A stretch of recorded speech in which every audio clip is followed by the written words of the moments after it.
An LAPD captain is disputing part of a story that we broke over the weekend. A story about David, the singer David, and the body that was found in his Tesla, that body of Celeste Rivas.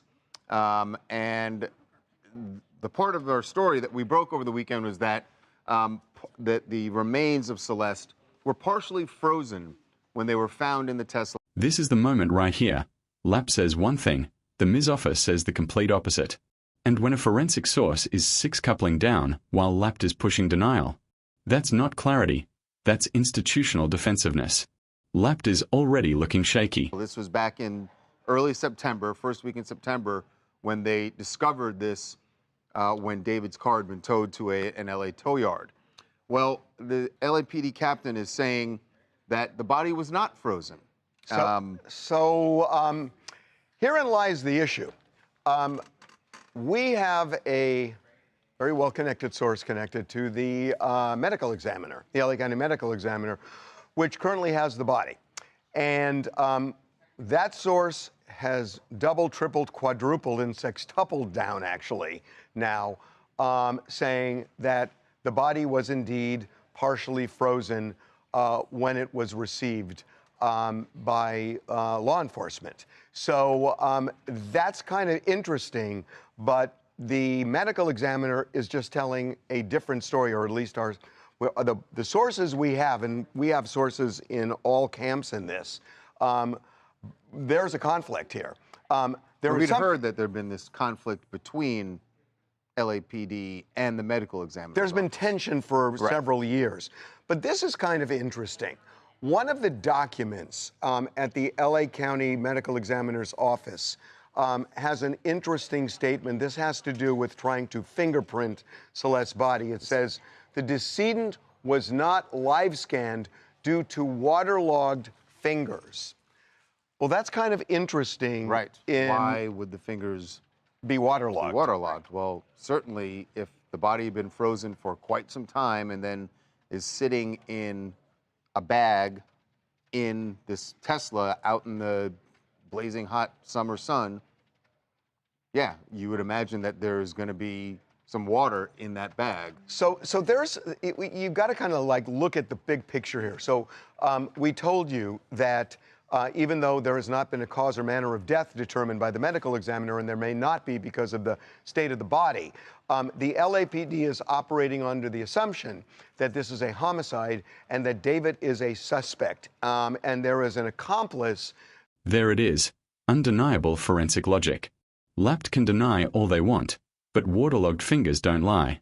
This is where you see the Ms. version holding weight while LAPD's story just collapses under basic science. They believe somebody who helped dismember the body. Now, there is a mysterious trip that becomes really important in this case, we're told, that David took to Santa Barbara in the spring of this year, in the middle of the night in a remote area of Santa Barbara County, spent several hours there. We are told the following, that and this is based on sources, that the body wasn't buried, but the strong insinuation that we got was that's where it was dismembered.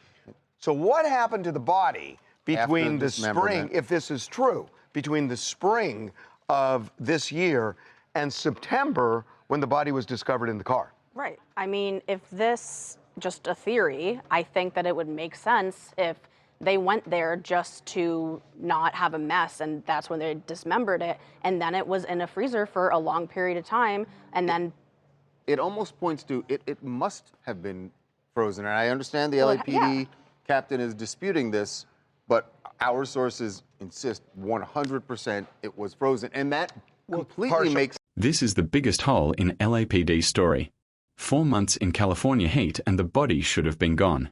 The only explanation that fits the facts is freezing, which again lines up with the Ms. version, not LAPD's denial. Partially frozen when the body came to the ME's office. It also makes sense with the state of decomposition, right? I mean, from spring to when it's discovered in September, when the body is discovered, they say it's in a state of decomposition, but the waterlogging, all that stuff indicates frozen at some point, whether frozen when they actually pull it out or not, because the state of decomposition of a human body from the spring to the summer would be really pronounced, you wouldn't see fingers Right. and things like that, even to live scan in the first place. Yep. I don't even want to go as far as saying, yeah, we know it's frozen, because Right. we don't. This is what What we're being told, right. We've got sources, in the investigation, and we have told you appropriately, I believe, what the nature of our source is in connection to this.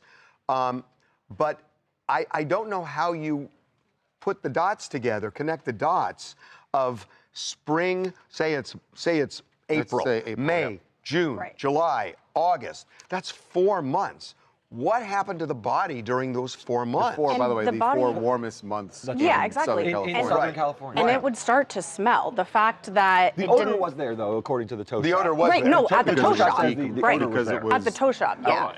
Right, but I Correct. think remember how long the Tesla was parked on the street? I think that it would have started emitting some sort of, I mean, I'm not a scientist, Yeah. but some sort of smell before it was eventually towed away. And obviously, the one thing we can't explain is, how does the body end up in that car? Yeah. How Right. does the body end up And why? in the Tesla? Yeah.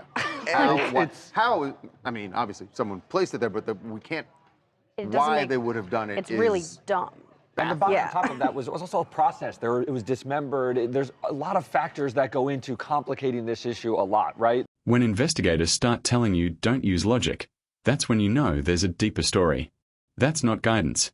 That's a warning that something bigger, uglier, and more chaotic is happening behind the scenes. There's the potential freezing. There's the parts all over the place. It's a very, very sad story. At the end of the day, some of these you see Yeah. like what belongings she had, what she was wearing, things like that. Right. so, the one thing that I was told by one of the sources is, don't necessarily use logic to try to understand this. that don't think keeps you can. ringing in Yeah. my head. I remember when you said that, and it's been ringing in my head ever since finding out that this source said that the body was partially frozen. Then that leads me to, why was it placed in this car? And I just kept hearing that in my head, that Yeah. a lot of this, there's part of this that is not going to make sense. Right. Hi, my name is Brianna Nunley from Orlando, Florida. When I heard him say this isn't going to make logical sense, that makes a lot of sense to me as like an independent pop culture journalist, because when you hear the way that fans are speculating about this death and this loss for the family, a lot of it goes back to the lyrics, his music videos, and how he makes it very clear in his songs what he did to her. But unfortunately, when we're reporting this in the ethical and appropriate way, we can't say the obvious that everyone is already saying online. Yeah, there's Yeah. a difference between what people online are thinking and theorizing and what the actual facts are, or even just the information that we can report. So, two different things.